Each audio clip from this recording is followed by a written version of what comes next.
Hi, and welcome to AXSchat. Delighted to have Ekaterina Walter with us this week. Ekaterina works for Sprinklr and is heavily engaged in social media, which is good considering how much time we spend doing social stuff. Welcome, Ekaterina. It's great to have you with us. Can you tell us a bit about yourself and how you came to engage in basically our favorite topic in the world of social? Hi, everybody. It's nice to be here. Thank you for having me. Such an amazing community. It goes back years when Twitter first came on the scene, and we all said, what is that? And what's up with 140 characters? So it's been a while. I actually been a big proponent of social even before corporations look at it seriously, right? Companies said, oh, wait a second, that's really truly this digital transformation is changing the way we engage with our customers and with the world around us. And the reason why is I think it's because, honestly, is because, Neil, I am a social butterfly. I love connecting with people. No matter the platform, no matter the location. I've always worked with folks globally, so from people from a variety of geographies, different communities, and I think there is nothing as amazing as finding a new friend. And it was so fascinating to me. I've built strong relationship with people on Twitter, on Facebook, other social networks before I even met them face to face. So when you finally meet, and you guys know how that is, you finally meet, you go, wait a second, we actually never met in real life. It feels like I've known you forever. So I think, to answer your question, Neil, I think it's sort of that human in me that wants to connect with others, that I think really gravitated to social. And I think a lot of people who got into it early on are sort of the types of social butterfly like me, who think, you know, human to human connection, people to people interaction is much more important. Absolutely.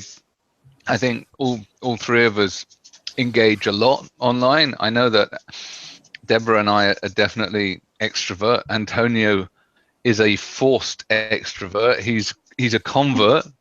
Yeah, I'm surprised. I thought Antonio, going to be extrovert, describes himself as an introvert, don't you, Antonio? And one that saw the benefit of what was happening on social and made the effort.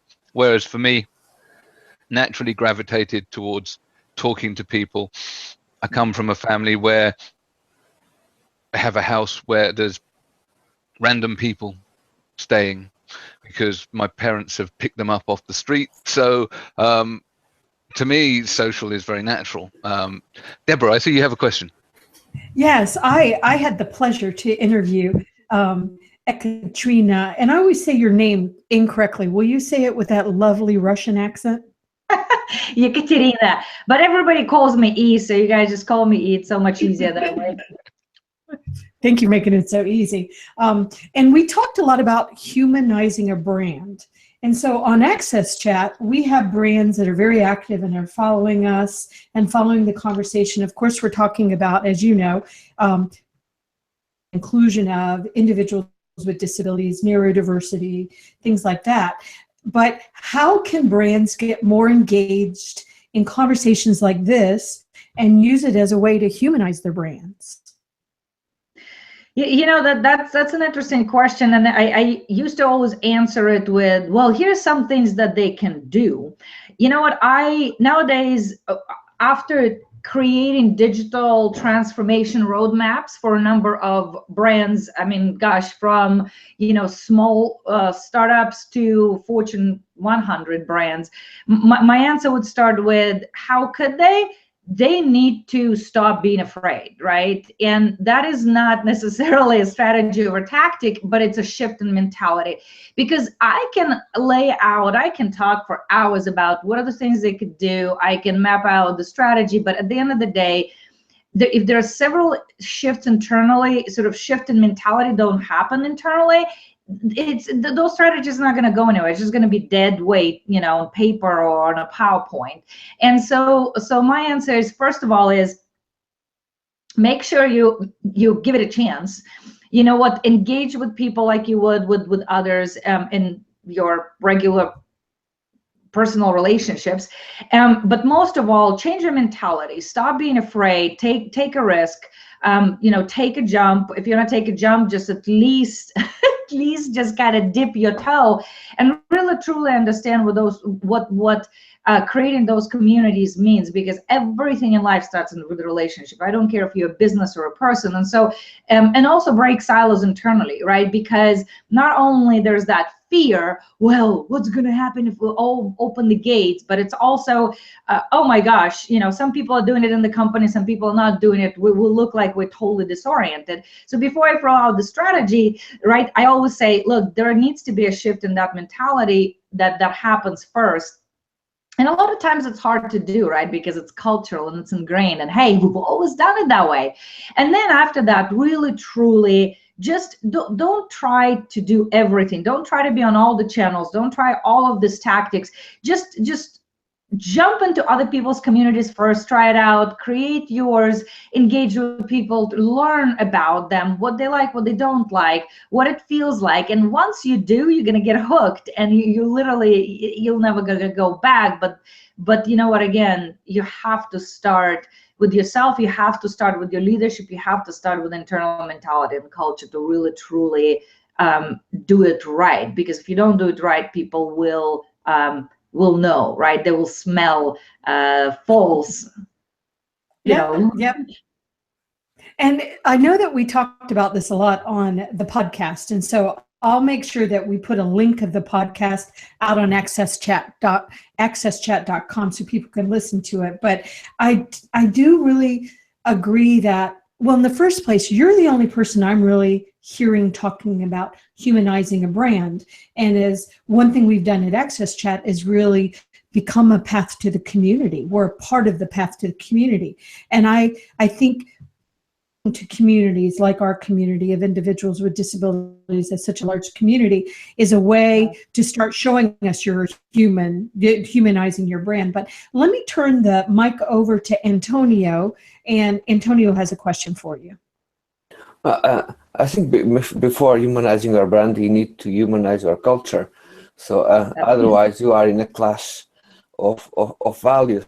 So my question is picking up in your phrase, how do you think that companies need to when they want to encourage employees to be more active and to be more remaining social, how do you think they need to consider in terms of internal values? That's basically the question that I would like to ask you. All right. Yeah, it's a great question, Antonio. Right? I'm going to kind of go from a slightly different angle. I talk a lot with companies about storytelling. My second book is on brand storytelling, and the reason why I'm answering with that angle right now is several reasons. One is, when you tell your story, it always goes back and ties back to your values, right? So your question was, what does that mean? What do they have to do? But at the end of the day, everything you do, no matter who you are, your internal culture and shows your values. So first of all, you really need to get that straight. Who you are, what you stand for. If you go out there and you engage with communities and you throw all kinds of things at them, content, conversations, you're going to jump into other conversations based on, the trends that are happening just because you want to hijack the conversation or interrupt it, and you think that's going to work for you, it's not going to work. Everything you do in your digital strategy and anything business-wise has to stem from values. So your question is, the underlying foundation is, do we understand who we are? What do we stand for? How do we communicate that? And how do we integrate it in our culture? Because your customers will smell it. If your employees aren't happy, if you have a horrible culture, they'll know it. It just shows. There's no way of hiding it. And so everything you do stems from those values. And then when you actually craft your story, right, your brand story, no matter what that means, your blog content, your videos, your commercials, your community engagement, and the list goes on, you have to tie back to what you stand for. Because if those values really weaved into fabric of conversations, then it's an actual conversation. Otherwise, again, it's just an interruption. So understanding truly fit, and how do people relate to you, and also understanding that not everybody will, right? Not everybody will relate to you. You're not going to make everybody happy, but there is a specific community of people who will dig you. They're just like you. They understand. It's just like Apple, right? Apple goes, look, we're rebels. We don't necessarily need you to love us, but if you're with us, if you're part of our community, if you're in our camp and our tribe, right? That's where the conversation takes place. That's where advocacy blossoms. That's where everything that they do stems from who they are and their clear understanding of who they are, you know, as humans, as a company, as a product developer, as a, you know, et cetera, et cetera. And so you're absolutely right. Everything needs to tie back to values, but a lot of companies are struggling to understand what those are, and not just understand, but pivot.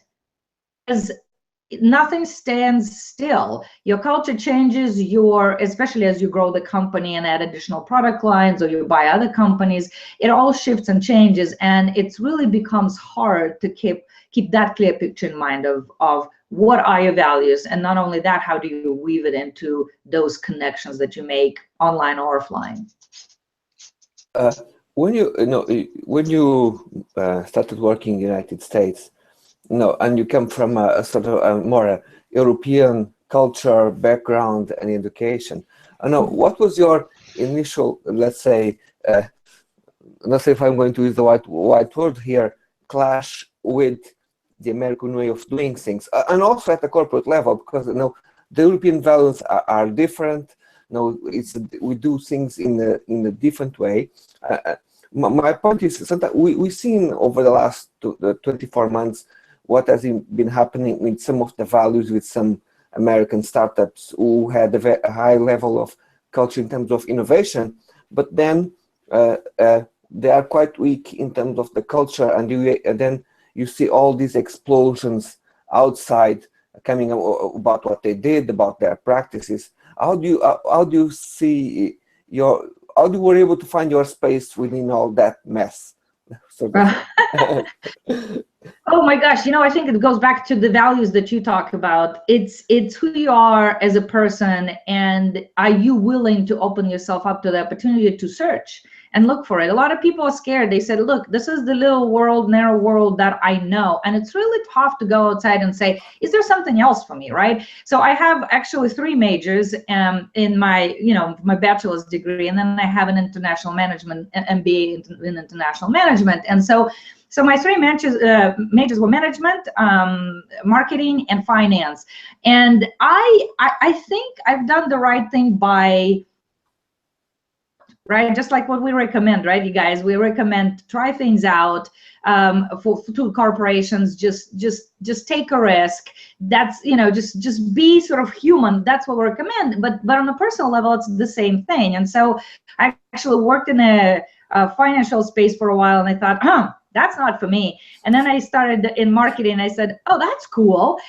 But when social and digital really truly exploded, I knew that was where I belong. And I worked very hard. I learned things. I created things that never existed. I mean, I started in social before there was any content on it. There was no blueprints. We were creating the blueprints, right? I was within my company saying, this is what we need to try out. This is what we need to do. So it's interesting that you asked that question, because culturally, a lot of things are different. A lot of things are the same. I think the other sort of thing that I'm so successful where in this area, in the space that I am, is because I grew up in Russia, in a country where everything in business build on relationships, right? You would think everybody would know it, but it is funny that how many companies in the United States don't really truly understand it. I keep telling them every single time, I'm like, you guys, relationship capital is the one and only thing you should go after, because if you build that relationship capital, it doesn't matter with whom, with your customers, with your employees, with your vendors, with your investors, with people around you who might not know about you, but they will find out and will be in awe if you do things right.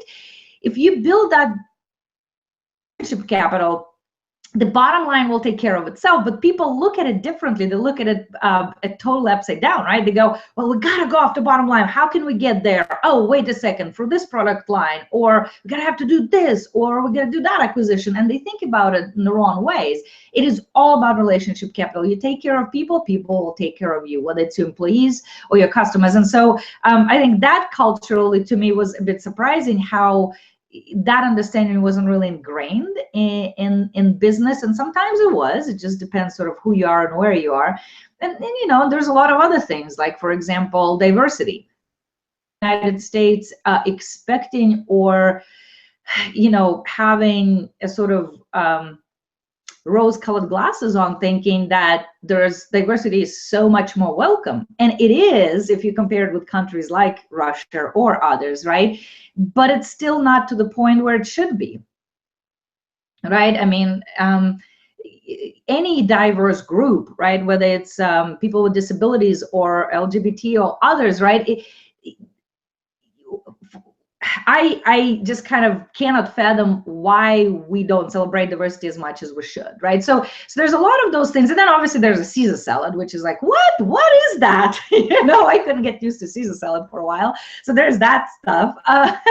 But I think those things, coming here from a different country and being first generation immigrant, I understood that, you know what, people are pretty much the same everywhere. Cultures might differ and traditions might differ a little bit, but there's still a lot of issues that all of us need to work on. And some of the problems we struggle with are universal, and we just need to be kinder, and we just need to be happier for people who are happy, because I personally believe that happy people will create a happier world. So, you know, people are the same, different. It's just really amazing to me. And you know what, with Iron Curtain happening right before our borders opened up, it's fascinating to me, because whenever we hosted people from other countries, there was a small number of people that came up, you know, that they were all just people. There's nothing different about us, right? So it's sort of, I guess, maybe my mindset as a global citizen, but I just believe people are people, and we need to treat them with kindness. Okay, so I'm with you on the treating people with kindness. I'm with you on the need for greater emphasis on diversity, and I'm not talking about tick boxes. I'm talking about action and embracing people. What I think is interesting also is the idea that people think that their tactics can overcome trust. So how is it that we can overcome some of the fear? Because you've got organizational fear, and then you've got the individual's fear within an organization. Oh, this is maybe frowned upon. This is experimental. How do you build the culture within an organization to, or at least find the change agents that can turn that culture around? Because it effectively it's an ongoing process, and you need catalysts to be able to do that. So how do you find them? How do you go about, when you're going into an organization, how do you find the people that you know will make that change? You know, I actually don't think that it's that hard to find the people. It's everything else that's harder, because the people who are literally truly pioneers and driving the change, they will be visible to you. They're trying out new ways of doing things. They're trying out new channels. They're really going out of their way to try out things that others don't. There are several things, you know, when people ask me how, I usually drive on my own experience, right? And so let me talk to you about what I've seen work. I've considered myself, even when most of my career was basically working for a corporation of one sort or another. So I was on the brand side most of my career. And I keep talking about the fact that there's intrapreneurs, right? There's entrepreneurs and there's intrapreneurs inside those companies that really truly drive change. And so there are folks out there like that, and you can find them. And you know, in my space, when we were just taking a look at social and digital, and we're saying, what can we do? It was pretty easy to identify those folks. Like I said, they were starting their own communities, on Twitter, on Facebook, others. They were really engaging people within their sphere. They were writing, and they're putting a lot of thought leadership pieces out there. So you can find them. The tougher thing is really, truly scaling what they know and what they've done right across the organization. And you're right, Neil, empowering them, right? So how do you empower them? So several suggestions on my end. How do you do that? One, you have to educate your leadership. All day, every single day, every single day. You think you've told somebody something, but folks need to hear it times to really truly digest, especially when it comes to leadership. So what you do is you educate and educate, and you not only educate your leadership, you educate your stakeholders across legal department, security, IT, etc., and really help create advocates within those communities, within those subgroups, especially if you're within a large organization. So it happened to us. We did that, and it was highly successful, because when these people come into the meetings on their end, and we're not in those, and people go, oh, this is not gonna go. It's just a fad. Let's not pay attention to that. They say, hold on a second, I'm sorry.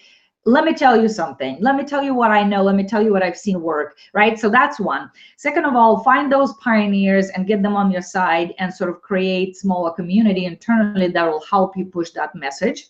So we talked about that. And then the third thing is proof test certain things, right? So you have to have a proof that something works. So what I suggest to some companies is you start small pilots, you try it out, you get champions either in middle layer leadership or high level leadership on board, right? You bring those people in and say, great, now can I have a little bit of budget to try certain things out? Once you do that, you try it out, and you need to become really rigorous about showing the results. Here's what we did, here's what worked, here's what didn't work, here's the results, business results we really drove. We would love to do it on a bigger scale, because what you find out is once you start with those sort of smaller pilots and you prove that they work, the leadership will be more inclined to say, okay, well, I want to scale in the United States. Okay, as the next step, since it was successful, I want you to scale it across geographies. And that worked for me a lot, like almost every single time. And then the other thing too is, I think no matter what your leadership says, yeah or nay, you still need to go out there and try different things out, and you still need to continue to push the boulder up the hill. Sometimes it's going to be hard, but at a certain point you will find that if you persist, there'll be this pivot point that they're going to go, whoa, and that pivot point might be because you brought proven business results, or it might be because something scares the bejesus out of them, pardon my language, but that works too. When a company finds themselves in a horrible crisis situation and it's all digital and they have no idea how to manage it, they're going to come to you, because you're the one who's been preaching it the whole time and saying, okay, help us figure out what is the process, what is the procedure, what is the governance, what should we do, how do we prevent it moving forward? So a lot of different things work in a lot of different situations, but I think if you start small and prove the model out, you're going to find that you will be successful, and then continue to advocate, and find other people who will do it on your behalf. I think it's interesting the example you gave, because that is exactly what AXSchat, because they went in and they said, we really need, as individuals, to create a community, and then they included me, and they just focused on the work and really went out there and did the work and built the brand. And then AXSchat is like, whoa, who are these two guys that are like changing the world? So I think both of them are an example of what two individuals can do for a very big brand. So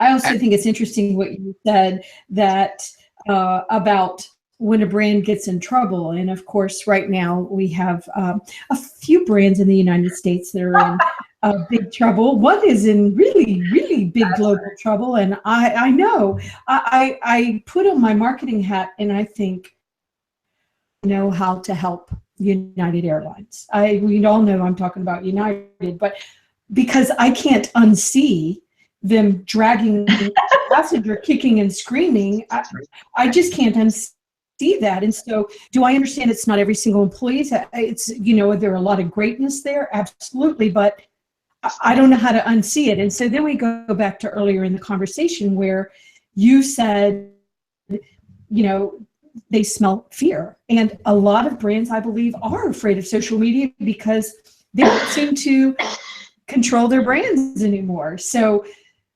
I'm not going to ask you to put a plan together for United, but how do we overcome the fear? I'm on it.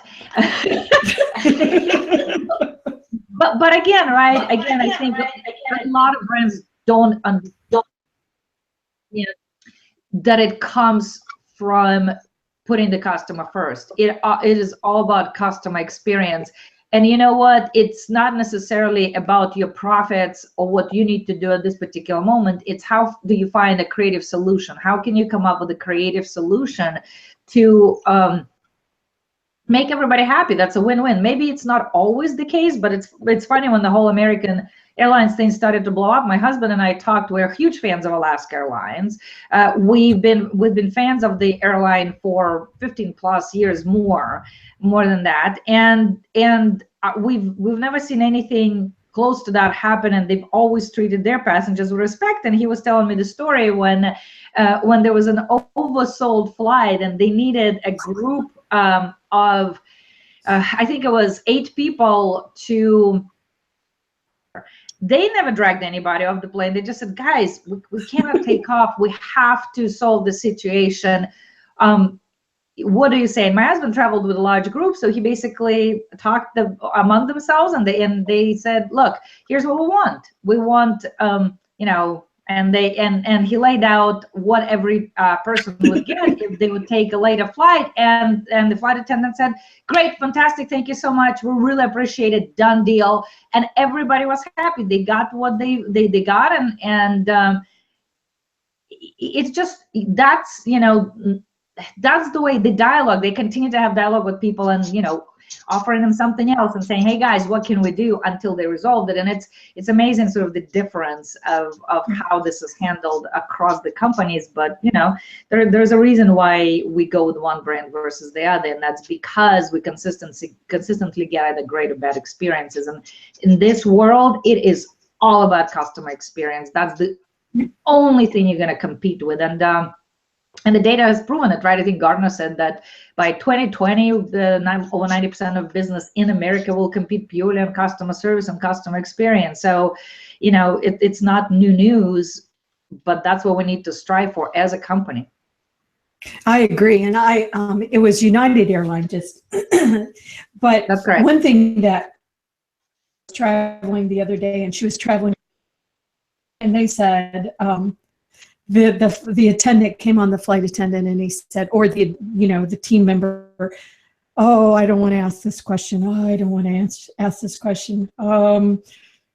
We've overbooked the flight, and everybody, all the passengers just cracked up laughing because, and there's actually a change.org or change.com, I forget, but a change where they're asking the FAA in the United States to stop this overbooking practice, because if I miss a flight, you're going to ding me. My husband missed a flight because his father had passed away, and we got hit with a $200 fine. So it's not as if they don't pick up fines from it. But anyway, excellent response. I'm going to turn it over to Neil. He has another question. Okay, so talked about the customer experience being really, really key to how businesses do well. Obviously, our focus is on people with disabilities. Why do you think it is that businesses really don't get the customer experience right for people with disabilities? Because I think this is something where some do, but a lot of the companies really, there's a fear around addressing people with disabilities. There's a fear around, and I've seen it myself, I've lived it within my own organization, of addressing this community, which is 20% of the population, worth trillions of dollars in spending power. How do you think we can encourage large businesses to really dialogue with people with disabilities as part of that great customer experience, because believe me, the feedback that we get is a lot don't. Right. I also don't know why we haven't figured that out yet.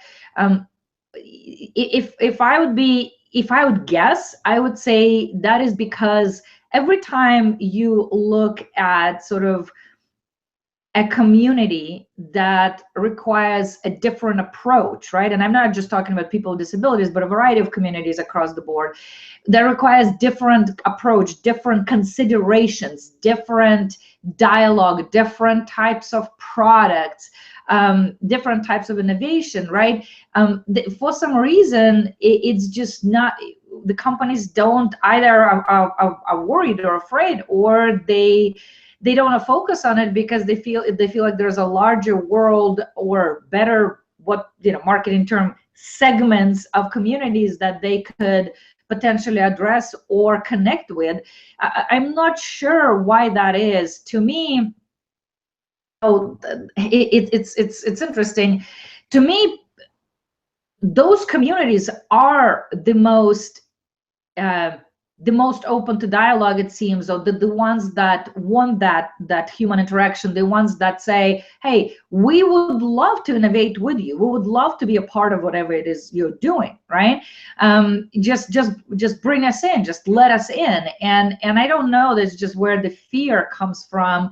I don't know if it's a if it's past negative experiences, or past, I don't know, Deborah, you can jump in, legal battles that companies experience, whatever that reason, right? If for some reason there is that fear, my whole approach to this is, these are the communities that are people with disabilities specifically. A lot of innovation comes from companies or individuals creating solutions for people with disabilities. I mean, a lot of things we're using now, a lot of whether it's in public area or products that we're using, that got derived from the fact that companies or individuals wanted to create something that will work for very particular niche communities, especially people with disabilities, right? I mean, gosh, look at the, I don't know all of the, feel free to jump in, guys, but right, yeah. Like the signs on the streets, the curbs, right, on the streets. I mean, there's just so many things that we now all take advantage of. I mean, I had a small child, and I always appreciate those, because my stroller was so much easier, just I don't roll it down. But I mean, the list is long, it's just one example. And so it's honestly perplexing, Neil, and my answer is I'm not sure. It's perplexing to me why wouldn't prioritize those communities, because I feel like we're going to be better off altogether, not just as business but as people. Yeah, so I think there's definitely the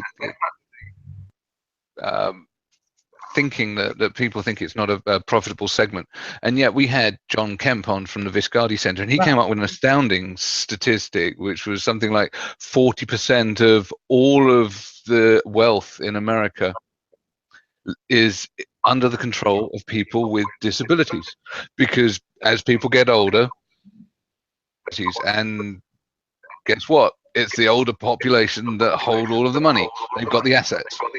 Exactly. It's actually a huge segment to go after, and people are willing to pay more money for the products that specifically address the issues that they're struggling with every day. And you're right, they hold a big chunk of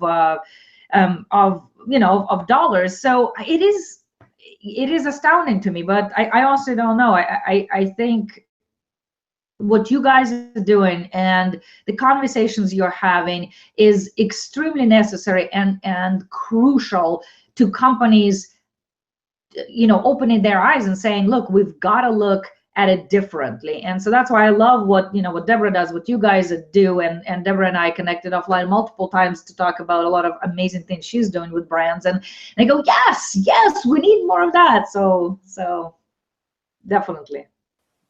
Something that we have observed over time is, myself and Neil, we work with other organizations, and especially at the level of procurement, and you realize that you actually have the chance to help other companies when you are bringing them into your procurement process, to help them to change the way how they design their software, the way how they design their tools. And then initially they may not realize how important that is, but then if you are able to demonstrate them the value, they actually are able to improve and make that change. We actually have an interesting story over time with the team from Buffer, where they are trying to include alt text on their platform. They are testing that, and they are going to release that soon.